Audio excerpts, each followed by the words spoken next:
It's that time of year, less than 3 weeks before Christmas, when all you and I, creative woodworkers, are scrambling maybe to find gifts to make for that special day. I've got a few favorites. I want to hear about a few of yours right after this. Stay tuned.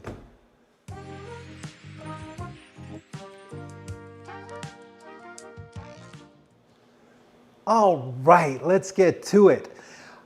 I want to share with you some of my favorite projects that I've used as gifts. There have been dozens and dozens, I guess, various gifts over the years, but here's a few of my favorites that I think you'll enjoy. Before I get into that, I do want to not forget to mention, if you like this content, remember to like, share, and subscribe, but especially head over to epicwoodworking.com. You can check out all the stuff we got going on over there. A number of projects too, some that are doable before Christmas. But let's get back to it. All right, here's one of the all-time favorites. And this is a great beginner level project. You can probably make it with scraps hanging around your shop. Don't tell the recipient though that they got the scraps. But no, with short pieces of material, you can make a beautiful end grain cutting board like this. This I thought was one of the rejects because it had a lot of sap in it, but you know, it's grown on me and I actually kind of like the variants showing the sap. This is made of cherry wood and you have the lighter cherry sap here. But it's a fun project. It's a series of glue ups and edge joints and then smoothing the end grain. And it's a classic. People don't see this. It's almost like a butcher block table that lasts a long time. You've got the end grain right in there and it doesn't show the cuts as much. But there's lots more about this project in a video that I did. It's free, it's on Shop Night Live, and you can check that out. We're gonna actually attach to all the links to the projects that I'm showing you here today. Only one of them is behind the paywall on our channel. And if you're a member, if you're already in the neighborhood, that's included. So anyway, here's this is the small version. I linked you to that. There is a larger version I made years ago. I was younger then, and we all were. And it's a larger version of the same board, but that's a fun one to do. Here's a little sweet, small one that's really special and easy to make, a number of them if you're a wood turner. But I do show this in the video. This is a classic, heartwarming ice cream scoop. Sound like I'm selling them. But I actually have gotten so many It's awesome. happy comments about this. In the video, I believe I talk about the dimensions of the handle, but that's pretty important because you want that handle to land right in there and your index finger on there. If you're a golfer, you know what I'm talking about. You got to have that control for scooping that hard ice cream, getting in there like you work at the dairy. And anyway, it has turned out, I love this kind of traditional old-fashioned scooper here. It's stainless steel. I've looked a lot. There's some that are threaded and are kind of heavy in the neck. We're gonna attach the links from two places that sell these stainless steel ones. You can get them for around 10 bucks, maybe a little less. They come with a crappy metal ferrule, and it's better to pick up some ferrules, some brass ferrules. I should have added the link to that. I will later on.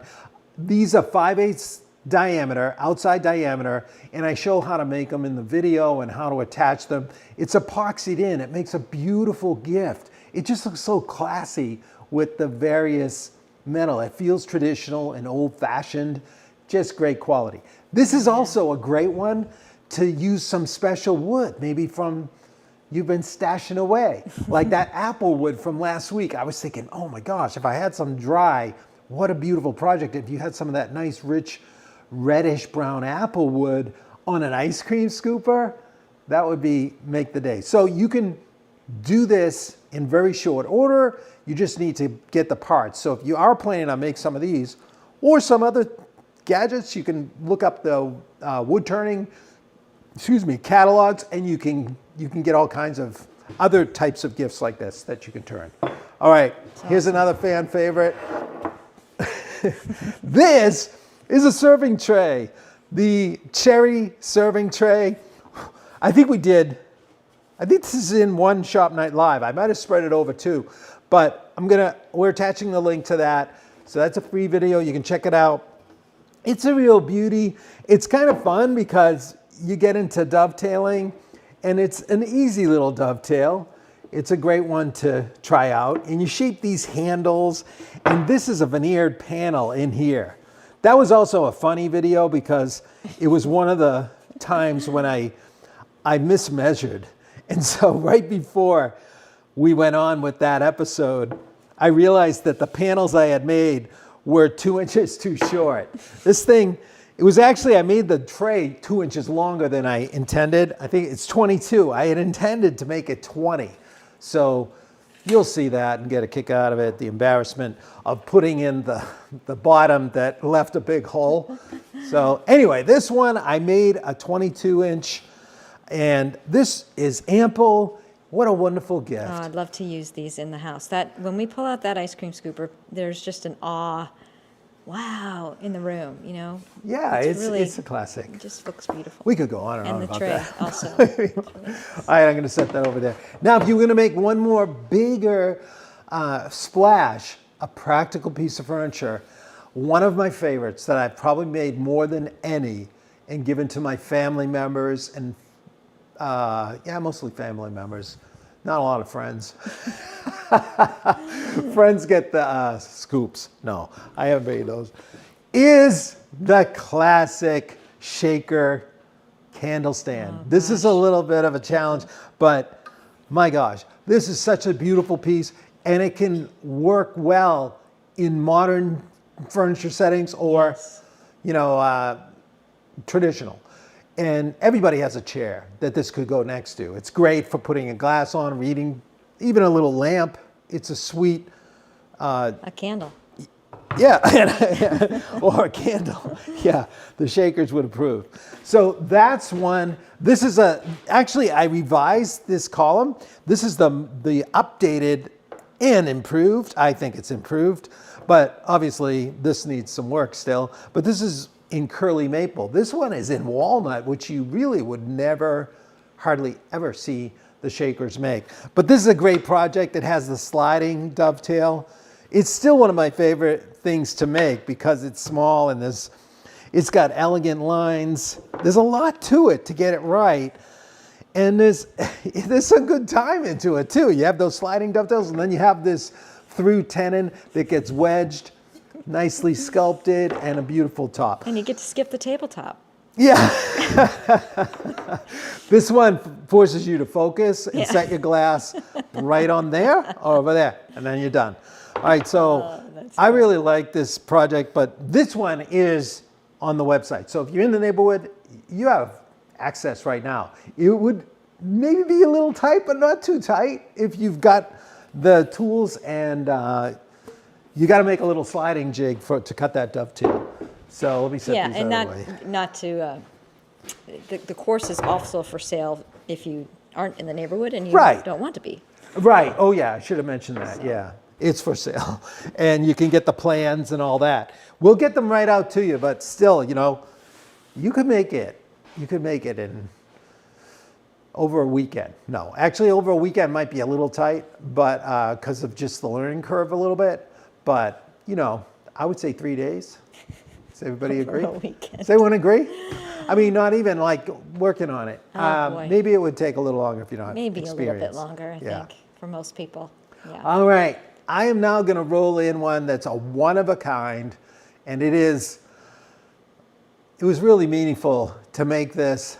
I'll probably never make it again, and I don't need to because I have one now. And this is not a gift I gave, but it's one that I made with my nephew. And here it comes. Here it comes. I'm seeing you. I'm seeing you. I don't know if you can see it. All right, check it out. It's the Christmas train. Now, this is kind of personal, and it has a connection because I lost my brother 3 years ago it was expected, but it was, an illness that didn't last long. So it was really hard on us, the family. He had 5 children. He's my only brother. He was 2.5 years older than me, but I still have 5 sisters.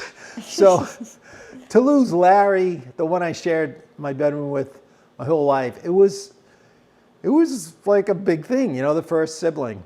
And anyway, his youngest son, my nephew, Peter, pulled me aside one time when I was down at their house, and he said, "Hey, could you look at something with me in the basement?" So we went down in his basement, and he brought out a box. Sorry. He brought out a box that had a bunch of parts in it that were unfinished, but it was various parts, and it was like this old train that my brother had gotten, and they used to have this little train that they would fill with candy and nuts and whatnot for Christmas. And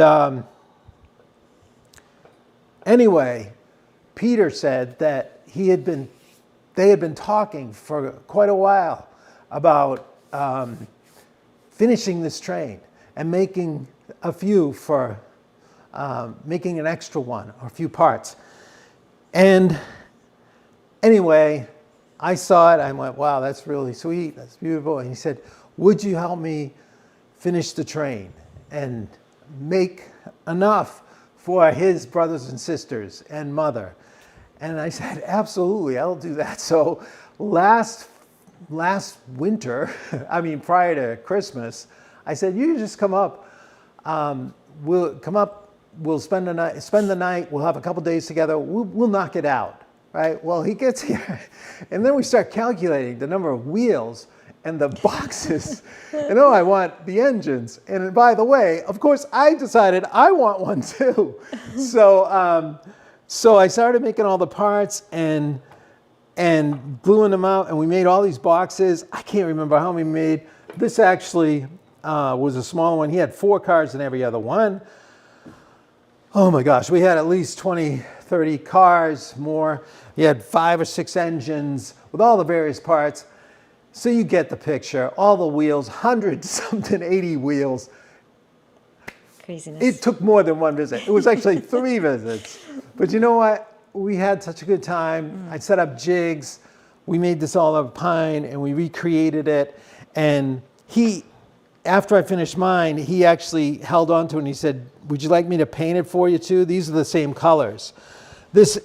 And I said, "Oh, that would be so nice." So he did. It was such a beautiful job painting this. But it was a various combination of white pine and poplar. And on here, there's one missing thing. He's going to give it to me this weekend.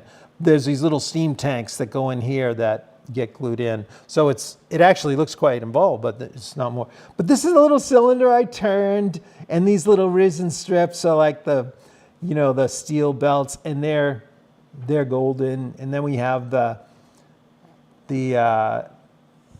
what do you call that? The smokestack. Choo-choo. But I taught him to turn that day, and he turned 5 different style smokestacks. Amazing. He was So cool. Smart, like my brother. As far as being practical and knowing how to make things, a real engineer. So, no pun intended. But there's all the cars, and then I designed this caboose, which I was really proud of. This one had to have a flat, where these all had the curve, and then a nice roof. And we had fun making this out of different parts, and making jigs and cutting these angles. And we had to set up systems to, I turned a long cylinder and then chopped it into, like pre-drilled all the way through it, and then chopped it into wafers, which became the wheels. And that poor kid, he had to sand all the edges. What a great attitude. Yeah. Wouldn't you say the best part of it was the time you got to spend with him? Yeah, It was unexpected. Yeah, and every trip he came up, we would go play disc golf, like Frisbee, as most of us know. And he would teach me how, because I was new to that. And so I learned how to play disc golf, and awesome. I learned to lose to him every time.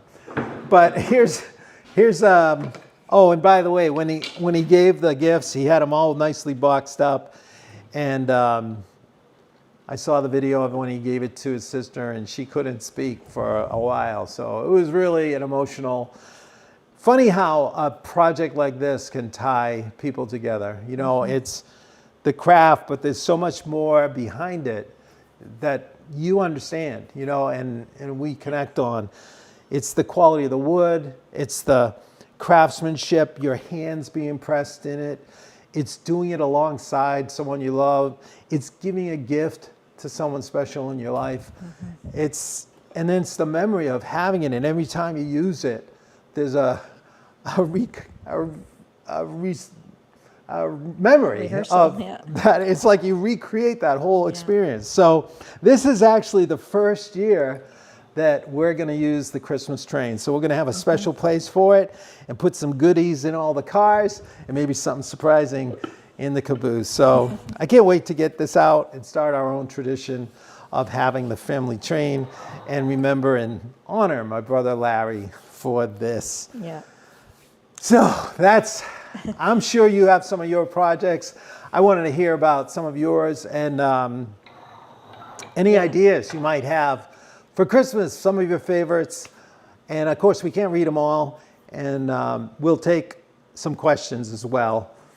There've been a few mentioned. Yeah. Spoons and some cutting board already mentioned. Carved Knife boxes. spoons? Knife boxes. Oh, knife boxes. I haven't done that one. Yeah. Small Christmas trees and a snowflake. That's awesome. Yeah. So That's great. The snowflake idea, like making those together with your kids, especially or grandkids, that's a great idea, because every Christmas you go to the ornament box and you take those out, and that's a built-in memory device to hang it up and share that special moment again. yeah, you know, I have a good friend who her dad has since passed away, but every year he, for his 3 kids, would commemorate the year with some particular memory for each kid in the form of an ornament. And he was a woodworker, and he did that so that by the time he passed, there was dozens and dozens of these ornaments, and every time they had a kid, there was grandchildren got in on this deal too. So he was creating these memories, and so now they have that. Yeah, that's awesome. Rolling pins, yeah, awesome. I was just about to say rolling pins. Those make great gifts too, and they're fast and simple. We do have video on making the rolling pins too, if you want to search that in the Shop Night Live library. Bluebird houses, jewelry boxes. Oh, yeah. Yeah, so cool. You know, I was thinking about, Tom, when Christmas comes around, a lot of people are scrambling to buy gifts, and I don't have that energy of thought in my mind a lot, because you have for years taken on the lion's share of providing that for our family and our kids and our friends.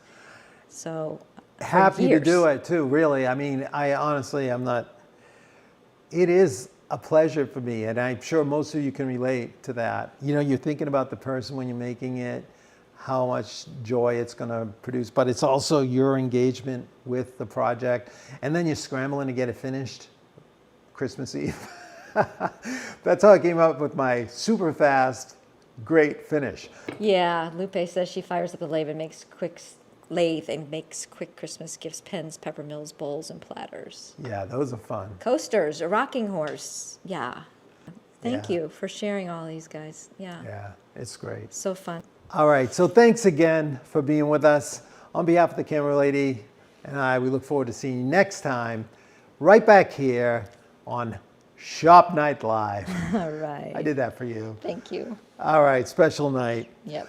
Make it epic. See you, everyone. Take care. Thanks so much.